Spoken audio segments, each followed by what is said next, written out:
não houve. Eu tive uma experiência que eu preciso compartilhar com as irmãs. Não sei porque o Senhor trouxe isso ao meu coração, de ouvir a voz de Deus, da sensibilidade de ouvir. Nós estávamos com um problema no trabalho, eu e uma colega, um problema difícil. E a gente, prefeitura, você fala com quem? Você tem que falar com o prefeito, né, com a secretaria. A gente não tinha como falar daquele problema. Ela falou, vamos fazer uma carta? E a gente não assina, né, uma carta anônima. E a gente manda para o secretário da Educação, né, falando de tudo o que está acontecendo. Eu falei, vamos fazer. Aí eu saí para o corredor para levar uns documentos, e ali o Senhor falou comigo. Eu falei, meu Deus. Aí eu falei, Deus falou comigo, mas você vai fazer essa carta? E aí eu no meu pensamento, eu disse, o Senhor demora muito para fazer as coisas. E eu estou com pressa que isso aconteça. É verdade, mas eu falei, não, mas o Senhor demora demais para fazer as coisas. Deus tem o tempo dele, né? Deus tem o tempo dele. E aí mas aí aquela palavra ficou no meu coração. Eu voltei e falei para minha colega, Márcia, eu não consigo fazer essa carta, não. Ela falou, ninguém. Nós não vamos fazer nada, não é? Porque o Senhor, embora eu tenha dado uma brigada com ele, assim, o Senhor faz, né? A gente tem pressa, né? A gente tem muita pressa. Só que os planos de Deus, eles estabelecem no tempo dele. Não é no nosso tempo. É no tempo dele. Ali Paulo tinha uma coisa que ele queria fazer. Mas Deus falou, não, agora não. E Deus ia usar uma pessoa para o plano dele se realizar. Porque através dessa pessoa, que é Lídia, vendedora de púrpura, Deus tinha um grande plano. Através dela, o plano de Deus, que era muito maior, mas que ela ia ser a pessoa que ia ser usada para aquele grande plano de Deus se realizar. Deus ia usar a vida dela para realizar aquele grande plano. E nós pensamos, nós estamos no lugar certo? Ela estava. Porque naquela cidade de Filipos não tinha sinagoga. Era uma cidade que o Deus daquela cidade era Apolo. Ele era o Deus, ele era venerado. E naquela cidade não tinha sinagoga, mas a gente vê, estavam Paulo, Silas, Timóteo e Lucas. Mas Paulo não conseguia ficar parado sem pregar.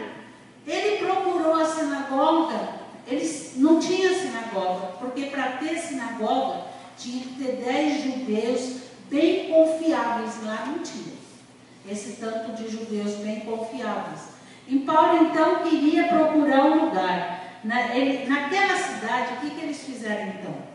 Eles separaram um lugar que era um lugar de oração, à beira de um rio, né? Foi separado pelas autoridades romanas para os judeus buscarem o Deus de Israel lá.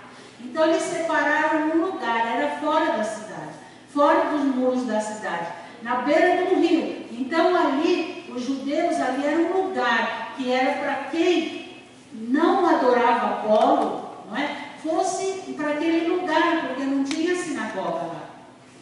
E lá, na beira daquele rio, aquelas mulheres se assentavam e oravam.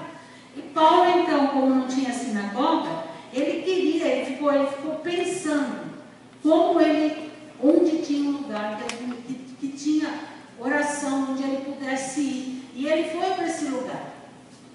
E quando ele chegou lá, as mulheres estavam orando. As mulheres estavam em oração. Elas estavam tirando um tempo delas para ir até aquele lugar e elas orarem. E a gente coloca tanta dificuldade para ir na igreja. Não é? A gente tem tantos problemas. Olha, irmãs, eu fiquei com vergonha essa semana. Eu quando falo de nós, eu estou sempre no meio, viu? Eu não falo para você, eu falo para mim também. Eu também preciso escutar, tá? E aí eu voltando, eu peguei a pé pelo caminho lá da minha casa, Eu tive que passar por uma rua. Aí eu passei em frente da Igreja Assembleia de Deus. Tinha duas ou três, tinha umas pessoas cantando. Eu olhei para dentro da igreja, tinha bem pouquinha gente. Aí eu continuei passando.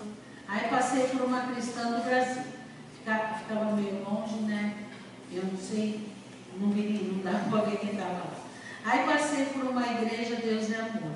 Mas antes de passar pela igreja Deus é Amor, eu ouvi cântico muito forte, muita gente cantando. Eu falei, é da cristã do Brasil. Eles estão cantando. E eu continuei. Quando eu passei em frente à igreja católica, a igreja católica estava lotada. Era terça-feira. E era lá que eles estavam cantando. Foi de lá que eu ouvi o cântico. Não é? E depois, em seguida, passei por uma igreja Deus é Amor. Não tinha 10 pessoas. Eu acho que a gente está valorizando muito pouco a nossa salvação. O que Deus fez por nós. Porque quantas vezes a gente tem a oportunidade de ir na casa do Senhor? Talvez por cansaço. Mas aí Lídia trabalhava muito. Lídia não era uma pessoa desocupada. Lídia era uma comerciante, uma mulher de negócios rica. Lídia tinha dinheiro, ela tinha bens, ela tinha casa, ela tinha servos. Então, mas Lídia estava ali, naquele lugar de oração. E ali Paulo foi, e ela encontrou a bênção dela lá. E muitas vezes, nós não recebemos, quando eu digo nós, eu estou inclusa em todas as situações. Nós não recebemos, porque nós não estamos no lugar certo. Muitas vezes nós perdemos a bênção de Deus. O que nós precisávamos ouvir, porque não estamos no lugar que era para estar.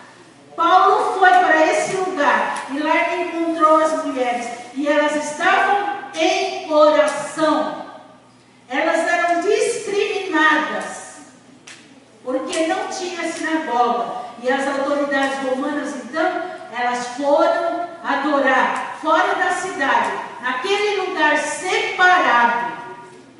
Muitas vezes nós também, hoje em dia não, hoje virou moda ser crente. Né? Artista que não faz sucesso fora vira crente. Né? Quer ficar famoso na igreja.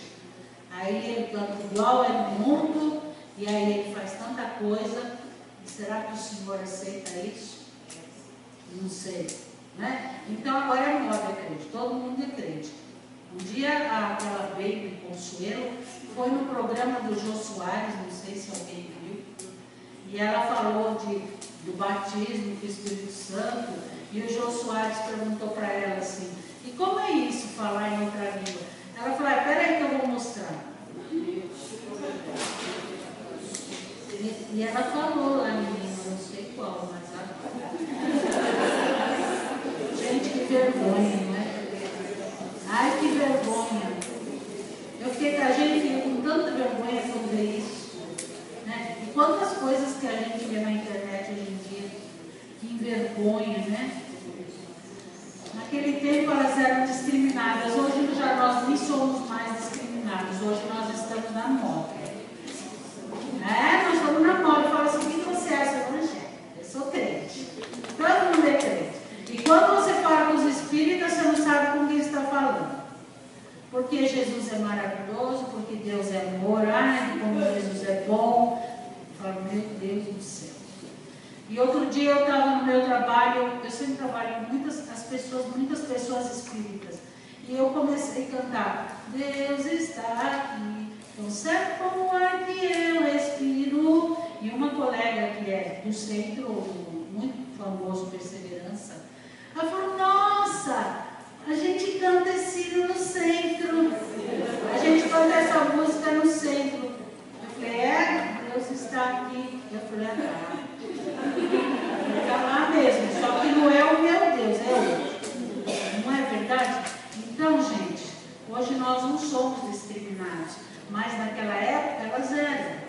Mas elas foram lá, para aquele lugar, e ali elas estavam em oração, e elas tiveram um encontro que elas precisavam. Principalmente Lídia. Lídia ansiava. Lídia era gentia, Lídia não era judia. Mas ela tinha se convertido ao judaísmo. Lídia, então, estava ali naquele lugar. E Lídia, Deus fez uma grande obra através da vida de Lídia. Quando Paulo encontrou com ela lá, ele começou a pregar. Tinha várias mulheres, não tinha só Lídia. Mas ele falou sobre Jesus. Ele falou que Deus tinha feito. Ele falou que Deus tinha feito o que tinha mandado Jesus. Que Jesus foi o elo de ligação entre o pecado de antigamente, a morte dele na cruz. Houve essa ligação com Deus. E Paulo falou do amor de Deus. E Lídia diz que ela escutava com uma atenção e que aquelas mulheres escutavam com muita atenção o que Paulo estava falando. Então, tem uma outra coisa que eu queria ler aqui. Eu vou ler em Lucas 8,15, tá? Eu vou ler aqui. Como demora um pouco, às vezes, para eu Lucas 8. É da semente. Aqui caiu na boa terra. São os que, tendo ouvido de bom e reto coração, retêm a palavra. Estes frutificam com perseverança. Lídia, então, estava ali. E agora tem uma coisa muito importante. Um dia eu estava conversando com meu pai é da roça. E eu falei com meu pai assim: ô pai, qual é o pior capim que tem para arrancar? Ele falou assim: é tiririca. Aí eu falei: mas como é esse capim? Ele falou: esse capim ninguém consegue acabar com ele. Ele falou: porque ele tem umas bolinhas embaixo, e quando você arranca ele, faz outras bolinhas, e você arranca, faz outras bolinhas, e você arranca, faz outras bolinhas. E eu comecei a pensar no nosso coração, e eu perguntei do capim para ele, porque eu estava pensando nisso, porque eu tenho pensado muito.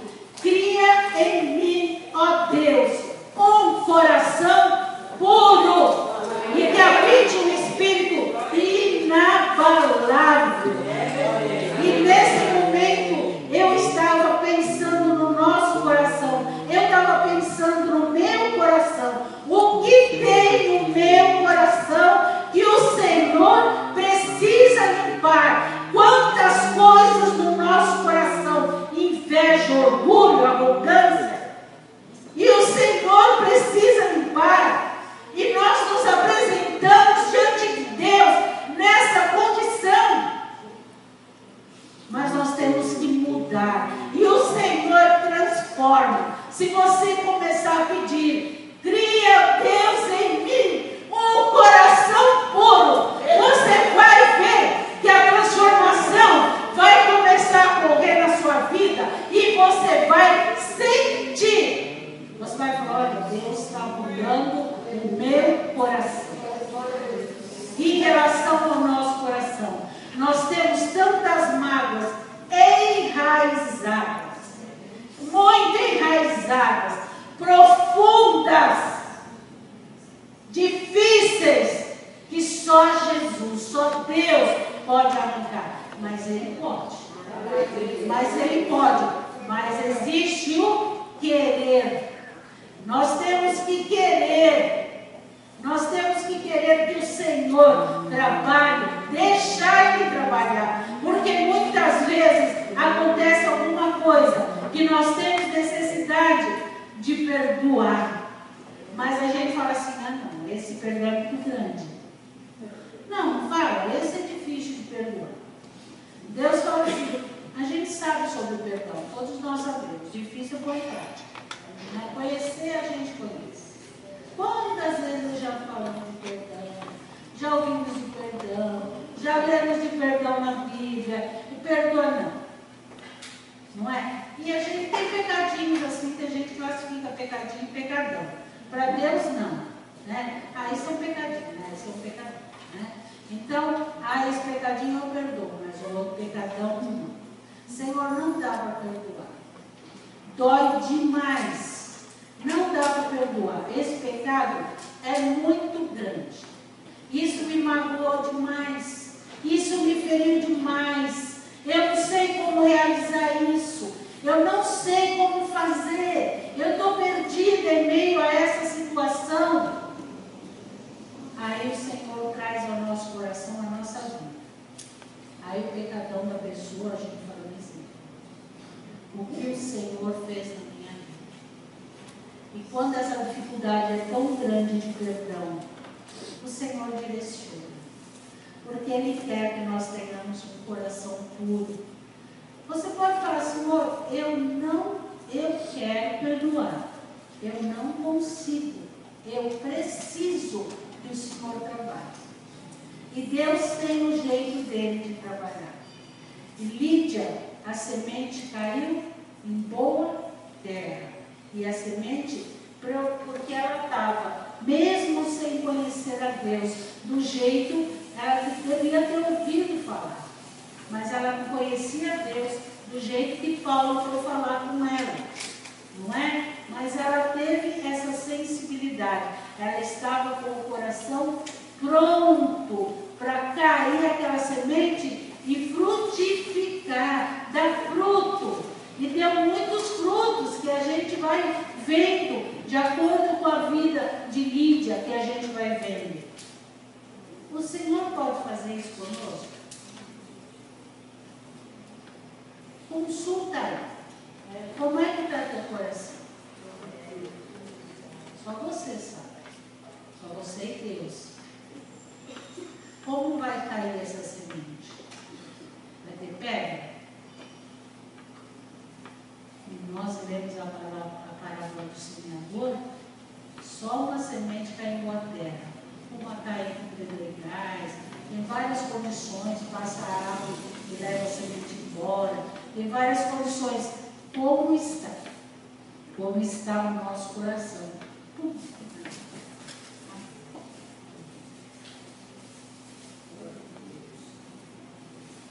É para refletir, viu, irmãos? É para refletir. É para refletir e pedir o milagre de Deus na nossa vida.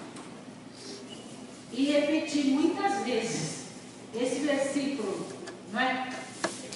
Qual que você...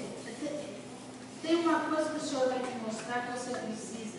E você vai trabalhar em cima disso. E fala isso 5.000 vezes, 10.000 vezes. Quantas vezes você lembrar por dia? Porque o Senhor trabalha em cima disso.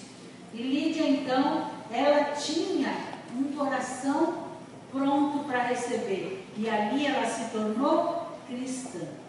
Lídia recebeu ao Senhor Jesus como seu Salvador. Lídia foi a única ali que recebeu o Senhor Jesus como Salvador. No livro de Atos não fala de mais nenhuma, só fala de Lídia, né?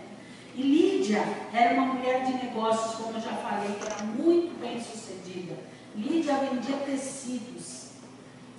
E um tecido que só gente muito rica comprava, e reis.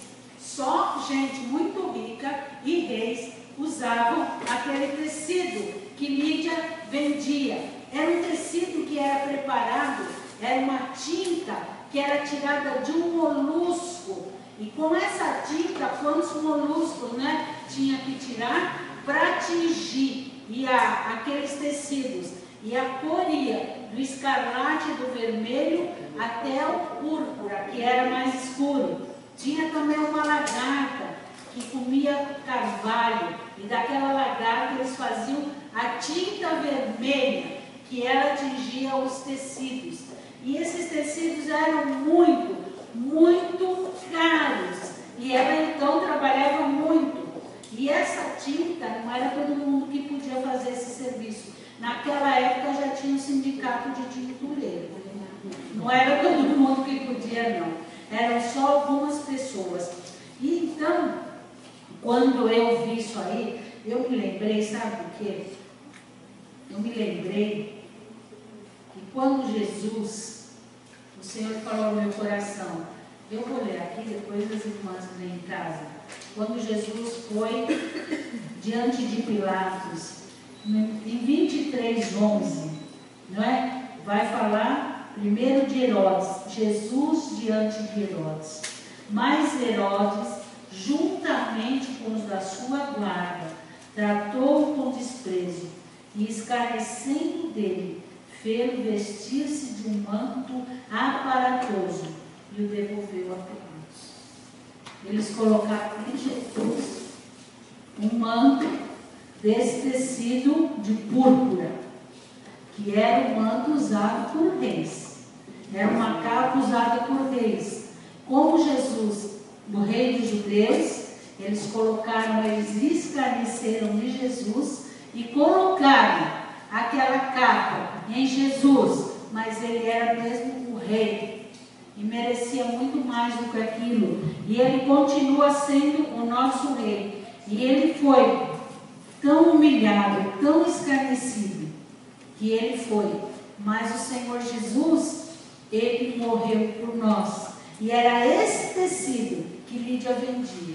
Provavelmente Herodes tinha, ele era o governador daquela cidade, então ele tinha dinheiro para comprar, que não era todas as pessoas que tinham dinheiro para comprar. Mas Lídia, essa era a profissão dela, então ela tinha uma profissão, mas ela tinha um tempo de adoração. Tem que ter um tempo de adoração. Tem que ter, gente, não adianta. Não funciona se não tiver. Sabe? Como o nosso coração, quando nós adoramos ao Senhor, a nossa boca fala disso. Você acorda de manhã, você acorda louvando ao Senhor. Você vai dormir à noite, você dorme louvando ao Senhor. É uma coisa de dentro, do coração. Não é? Ela reservava um tempo dela para oração. Nós precisamos ter um tempo na nossa casa para ler a Bíblia. Leia a Bíblia. Porque Jesus, quando foi tentado, o diabo usou para tentar Jesus a Bíblia. E Jesus respondeu com a palavra de Deus também. Então, muitas vezes a gente fala, o diabo está, ele conhece a Bíblia muito bem. E Jesus, muito mais. E quando nós temos uma tentação, alguma coisa, nós temos que refutar com a palavra de Deus. Não é com nossos argumentos. Nossos argumentos não valem nada. A palavra de Deus é que vale. No meu trabalho, o rapaz que se diz cristão, coitado, ele precisa de ajuda. Sinceramente, ele precisa de ajuda. Ele é confuso. Ele falou, mas eu não acredito nisso. Eu falei, olha, não está escrito para você acreditar ou não. Está escrito e é o que vale. Você crendo ou não. Então, o nosso argumento não tem que ser um argumento lógico, dirigido pela razão. Nós temos que ter um argumento dirigido pela palavra de Deus. É daí que vem a vitória, porque é daí que o Espírito Santo trabalha. Muitas vezes você vai falar uma palavra que você acha que não teve nada, nenhum reflexo. Depois você vai descobrir o que Deus fez através daquela palavra. Uma palavra que nem você pensou que aquela palavra ia ter tanto efeito na vida da pessoa. Não é? O Senhor faz isso. Mas para isso você precisa conhecer a Bíblia. Se não conhecer a Bíblia, não tem argumento, gente. É igual fazer prova sem estudar. Né? E pedir para o Espírito Santo sentar do lado. Né? Espírito Santo, sente nessa cadeira do lado. Eu vou fazer uma prova e o senhor vai falando as respostas. Né? A nota é 0. É verdade, né? Porque a gente tem que conhecer a palavra. Não é? Porque se você não conhecer a palavra, o Espírito Santo na hora vai fazer assim, olha, fala aqui. Ele não vai fazer isso não, gente. Ele vai trazer à sua mente o que a palavra que você conhece. A Bíblia é a palavra de Deus. A importância de ter um lugar de oração. Às vezes tem gente em casa que fica... Meu pai, que eu amo de paixão, gente, eu amo de paixão. Eu sou louca pelo meu pai. Eu não tenho mãe, tenho meu pai. Meu pai é uma bênção. Meu pai tem 85 anos, é um homem de oração. A vida do meu pai é um exemplo, eu posso falar. Mas eu falo, quando meu pai está em casa, ele atrapalha todo o meu esquema. Porque eu tenho lá o meu horarinho que eu gosto de ler a Bíblia. Aí não dá, né? Às vezes eu tento, mas ele não para de falar. Aí eu estou lendo a Bíblia, eu falo que meu pai é âncora de jornal. Porque ele assiste o jornal e comenta todas as notícias. Né? Então eu perco esse meu referencial, esse meu tempinho, né? Atrapalha todo o meu tempinho. Mas eu tenho certeza que se você quiser, você tem que querer, né? Se você quiser, você consegue. Você lê a Bíblia inteira. E olha, você vai lendo e vai havendo uma transformação tão grande em você. À medida que você vai lendo, você leu a Bíblia uma vez no ano inteiro. Aí você vai ler a segunda vez, já começa a ficar diferente. Você já começa a ter tanta vontade de ler a Bíblia. E você lê com gosto mesmo, de falar que eu nunca tinha lido isso, eu nunca tinha prestado atenção nisso. E o Senhor vai falando. Por isso que a palavra de Deus é nova cada manhã. Ela se renova. E aí você tem vontade de ler mais. Né? Aí você tem vontade de ler o próximo capítulo. Como vai ser o próximo capítulo? E você quer ler mais o próximo capítulo. É uma vontade imensa de ler a palavra, que o Senhor vai colocando. E os momentos de oração. Tem a irmã Lídia, né, que brincava aquela oração. Não sei se vocês conhecem a irmã Lídia Fernandes. Ela fala a oração de apertar o nariz, né? Você ajoelha, põe a mão assim, ora e levanta. Ela fala a oração do nariz e outra de atirador, né? Você põe só o joelho no chão. Não dá tempo. Pá! É rápido. Né? Para levantar logo. Para levantar logo. E quando chega no momento que a gente tem que falar com Deus, principalmente para confessar os nossos pecados, a gente fala assim, Jesus perdoa os meus pecados. Não. Você tem que contar detalhadamente o que você fez. Porque daí dá uma vergonha tão grande. Mesmo Jesus, né? A gente sabe que ele está ouvindo. E a gente tem que contar. Esse negócio de perdoa todos os meus pecados não funciona. Não funciona. Jesus fala, eu estou ouvindo, pode contar direitinho. E geralmente as coisas que a gente faz são vergonhosas, né, gente? Pecado é pecado. E eu falei, e agora, como é que eu conto? Né? Eu falei, ai Jesus, quando eu começo é difícil, né? É isso que faz a gente falar, a gente sai quando fala, e a gente fica com uma vergonha, de não vou fazer não, porque eu tenho que contar de novo, tenho vergonha. Né? É difícil falar com Jesus, sinceramente. Você falar para ele, olha Senhor, eu fiz isso, eu fiz aquilo outro, e tem irmãos que você tem que falar, Jesus me ensina mais, irmão, eu quero matar ela. Né? Eu quero, Senhor, eu quero matar aquela irmã, mas o Senhor me ensina a amar ela. Eu preciso amar, não é? Eu não gosto disso, né? Continua. Mas fala, Senhor, ela faz isso. Eu não gosto disso. Mas eu tenho que amar. Para criar um coração puro tem que ter amor, não é? E aí a gente tem que falar isso para Jesus. É uma vergonha, porque está lá os três, né? O Pai, o Filho e o Espírito Santo. Né? Vamos falar aqui no particular. Somos, porque Jesus é o nosso advogado. E quando a gente conta para Jesus, é detalhado. Detalhadinho. Então Jesus, aí nessa parte, meu Deus, foi assim, Jesus, que vergonha. E depois, né? Uma vez eu fui na igreja que eu fui igual o cachorro que quebrou o prato, etc. Entrei na igreja, fiquei bem escondidinha ali. mas o Senhor falou comigo poderosamente, dentro da igreja, né? Por isso que nós precisamos estar no lugar de oração. Porque às vezes você entra, o Senhor prepara alguém para falar com você. Às vezes você entra aflito na igreja. Você entra de um jeito que ninguém sabe. Você entra, você quer ficar atrás do poste, se a igreja tiver uma coluna, você senta atrás, né? Eu fui uma vez, irmãs, eu conto minhas experiências, eu acho que a gente precisa compartilhar, né, para ver que todo mundo, e eu estava tão arrasada, nós compartilhamos muito esse período.